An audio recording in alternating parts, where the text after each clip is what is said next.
Hey everyone, what's going on? Nexius here. So we have quite a long way until Battle for Azeroth, and we have defeated the Legion a couple of months ago. So right now, between that time, we are trying to figure out what exactly starts up the war that occurs in Battle for Azeroth. So what we know is that the Horde and the Alliance have been together to defeat the Legion for the last little while. And as soon as the Legion is defeated, something occurs that suddenly starts out an all-out war between the Horde and the Alliance going into Battle for Azeroth. So with the Silithus patch a couple of weeks ago, actually probably a month ago by now, basically what happens is we have some events unfold in Silithus, and it adds to the tension, kind of like a Cold War, similar to the US and Russia back then in the 60s and whatnot. With that Cold War, we kind of have that where they're not necessarily at war, but something's definitely going on. So before we can explore the whole Silithus campaign, the whole Silithus issue that we have to take a look at the cutscenes that occur right after the defeat of the Legion. So I will be showing the Horde and the Alliance cutscenes here, and then after that we will go into the quest lines that we get as Alliance and Horde, and kind of just explain and lead up to what that's about. For the Dark Lady.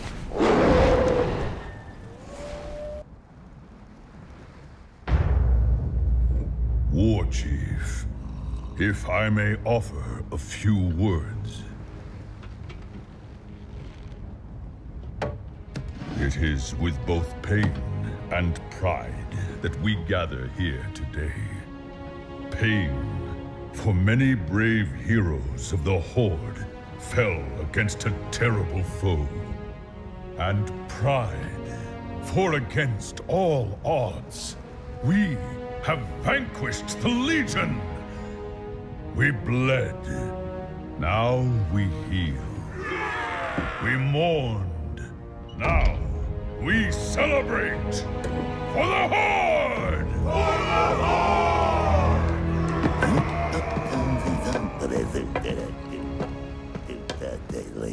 War Chief! A moment of your time. No doubt Gallywix wants to push his latest money-grubbing scheme. Rats scurry about their business. And get eaten if they're not careful.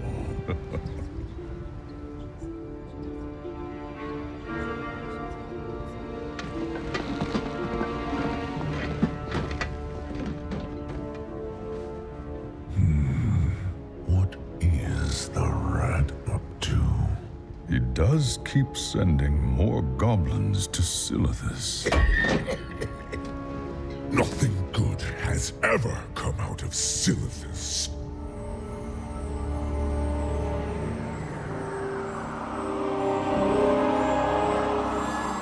This will change everything.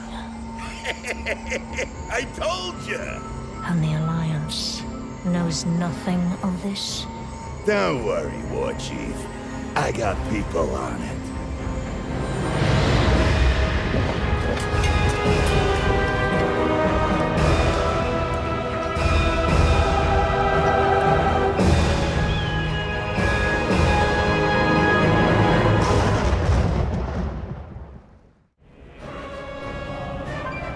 Gallywix has operations underway in Silithus. Get there at once. And if you see any Alliance skulking about, make quick work of them.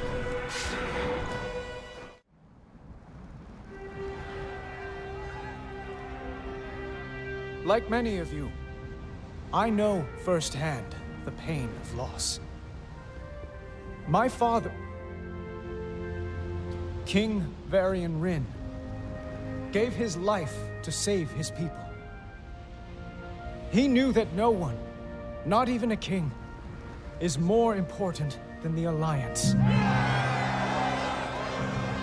And because he and so many others had the courage to make that sacrifice, we did the impossible. We defeated the Burning Legion. Spymaster Shaw. Back so soon? But by living our lives, our joy, I need to speak with him. these are the gifts of the fallen. now. And we must cherish and celebrate them. For the Alliance!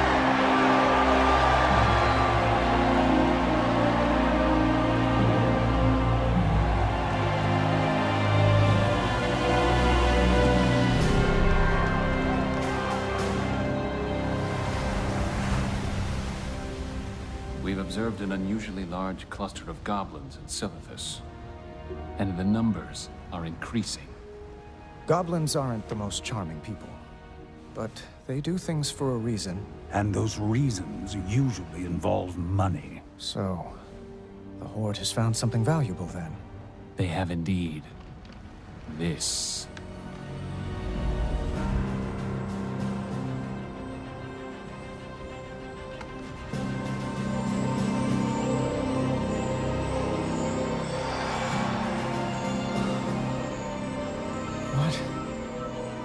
What is this? We don't know. It would seem the Horde does, and we must find out more. Agreed. We have eyes on it.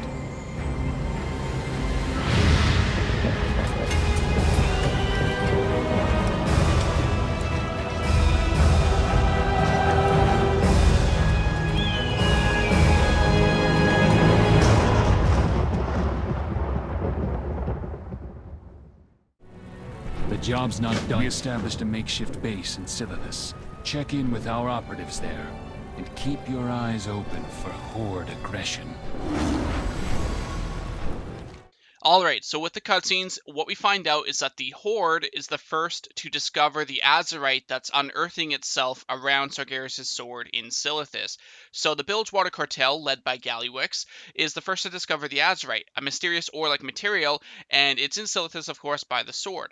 Nobody knows the properties of Azerite, but when they feel it, if you guys notice in the cutscene when you see Anduin hold on to it with his bare hand, you see Sylvanas hold on to it as well, you can see they have this kind of weird reaction to the Azerite. Now, for me personally, I think this has to do with the old gods, because we know how the old gods are when it comes to corrupting the earth. If you guys remember, Deathwing was the aspect of earth, and he was slowly corrupted by the old gods. So the Azerite is, as we know, Azeroth's blood, right? Lifeblood. And of course, when it's the earth, and on top of that, it's Azeroth's blood, which is also, corrupted with the old gods down deep in the earth of Azeroth herself, we know that it's probably related to the old gods when we watch their reaction to holding it. It's almost like a corrupting essence, some kind of corrupting material. So what I believe is going on here is that when they feel it, it kind of gives them like this mood where they have to do everything they can to fight over it. It's kind of like the ring from Lord of the Rings, where as soon as you touch that ring, right, you have to keep it, you have to protect it at all costs, and you even turn on your friends sometimes. So it kind of reminds me of that, where as soon as you touch the Azerite, you get like this weird old god feeling, and it compels you to do that. So I feel like that's where the whole tension starts to begin.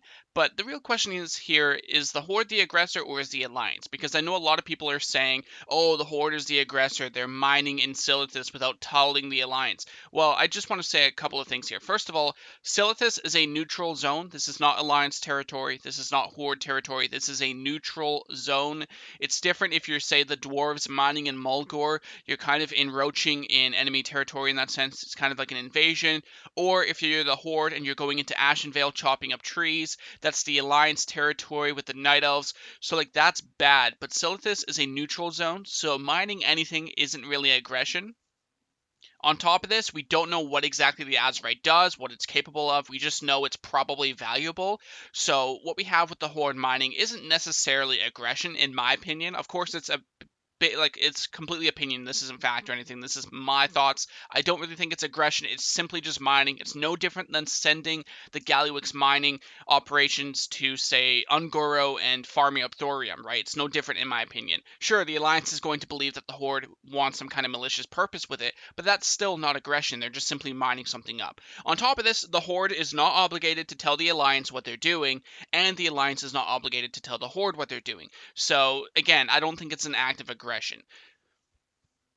Now we get to the Alliance side. The Alliance finds out that there's a lot of goblin activity going on in Silithus. Now, why would there suddenly be activity in Silithus? So, of course, the Alliance sends SI7 agents there to spy on them, find out what's going on. They find out there's a mining operation going on with the goblins, and they find out it's Azerite. Of course, we know how Matthias Shaw brings a piece of it to Anduin in Stormwind right after his speech, and when Anduin touches it, once again, we see some kind of weird reaction on them when they touch it directly. So again, I think the old gods are doing something to them very slowly. I don't think it corrupts them instantly, but like when you hold it similar to the ring in Lord of the Rings, right, it kind of gives you this feeling. And I feel like that's kind of what it is. So what we see is the Alliance, of course, is very interested in this. Again, they don't know what exactly the Azerite is capable of. They just know it must be very powerful and very valuable, especially if the goblins are working on it and the Horde is after it as well. So of course the Alliance is going to do their typical thing. Oh, you know, the Horde are villains. They're doing something like this, so we can't let them have it. So we're going to go spy on them. And the player character, this is where it gets really interesting. So after those cutscenes, the player characters are sent to Silithus. So the Horde player character is responsible for defending the operation. If anyone tries to sabotage or interfere with the operation, we are to kill them basically. Now, this doesn't mean that if you see Alliance, you kill them, even though it's weird because Sylvanus's slave, or whatever you want to call him, Sylvanus's boyfriend is like, you know, if you see any Alliance, kill them, right? But I mean, that doesn't necessarily mean that the Horde is the first one to attack, because once we see the Alliance side, that's where we see the attack. So with the Alliance, what happens here is even though the Horde player is sent to Silithus to defend the mining operation, the Alliance player, on the other hand, is sent to not only watch the operation, but to sabotage the operation. We get a series of quests where we not only kill the innocent goblin miners. I know some of you might say they're not innocent, you know, they're mining Azerite for the Horde to give them power and whatnot, but they technically are innocent. They're not killing anybody, they're just simply mining, right? So like technically they're not hostile, they're just miners. But anyway, my point being here is not only do the Alliance players and the spies kill the goblin miners, but they also plant explosives on their shredders to blow them up and sabotage the operation. So what do you guys think is more devastating here? What do you think is really more aggressive here? Is it mining in a neutral territory, picking up some ore, or is it actually planting explosives and killing Horde members? Which one is actually more aggressive? I think it's pretty obvious that the Alliance one is far worse. The real question is which one came first, and do you count the mining one as aggression? So obviously everyone has their own opinion on the matter. Personally, I don't think mining in Silithus is really an aggressive tactic. I don't think it's really Horde aggression. I mean, you could count it as it, but I don't think it's a big deal. Even if you did count it as the Horde being aggressive, it's not breaking the Alliance treaty that the Horde and the Alliance have. Mining in a neutral territory is not breaking the pact that the Horde and the Alliance have. However, the Alliance suddenly killing Horde members that are mining this ore while also blowing up their machinery, that's an act of war. That right there, that's breaking the treaty of peace that the two had when they were fighting the Legion. So overall, in my opinion, to summarize this, maybe the Horde is being a little aggressive, especially if you want to consider it first, since they found the Azerite first, they didn't tell the Alliance, and they started mining it. I really don't think the Horde is obligated to tell the Alliance what they're doing, and I think the same as the Alliance. The Alliance does not have to tell the Horde what they are doing. As long as they are not killing each other, they are at peace, that's fine.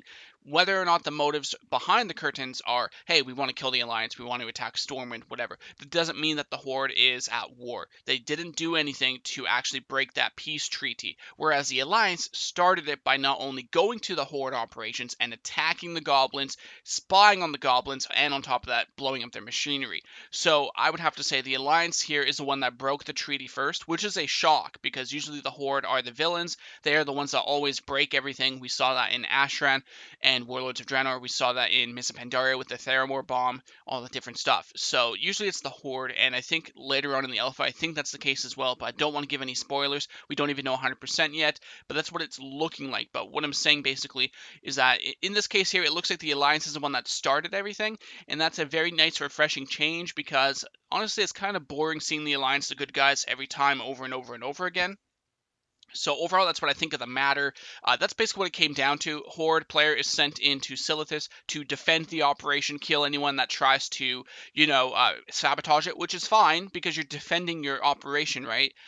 You're not attacking them on site. If they're coming over, we know they're spies, right? We know they're SI7 spies. You're sabotaging the shredders. You're killing the miners. You're obviously there with malicious intent. You're attacking the Horde, right? So I feel that the Horde is not being aggressive in that case. They are defending their territory, and by by territory, I don't mean Silithus. I mean their operation. You know, if you're attacking goblin miners, you have to protect those miners, right? So that's what I mean by territory. So overall, I do think the Alliance is at fault here. I'm very interested to hear what you guys think about the whole situation. Very interesting to see that they're essentially no longer at peace after this whole scenario that occurs in Silithus. We go from being at peace, and then as soon as we find out what Azerite is, everyone wants to pick it up because it's the new resource for building nukes or whatever they intend on doing with it, and now everyone's fighting over it. So very interesting. I really like the storyline in this case here. It's a great excuse for basically pulling away from the Alliance and now going back to the faction war. A lot of people don't really like this. A lot of people think it's kind of dumb and that the Horde and the Alliance should be together forever now after defeating the Legion. While I totally get that, we need to keep in mind that just because we came together to fight a common enemy does not mean we are best friends. A good example of this would obviously be after World War II, the US and Russia with the Cold War, immediately after defeating Germany, right? It's exactly the same thing, basically. Just because you're allied temporarily against a common enemy does not mean at all that you are suddenly best friends and nothing can occur. Those alliances can break very quickly. So overall, very interesting story. Thank you guys, as always, for watching. Don't be afraid to leave your feedback down below. Who do you think is at fault here? What is your thoughts on the Silithus scenario? Thank you as always for watching, and I'll see you next time.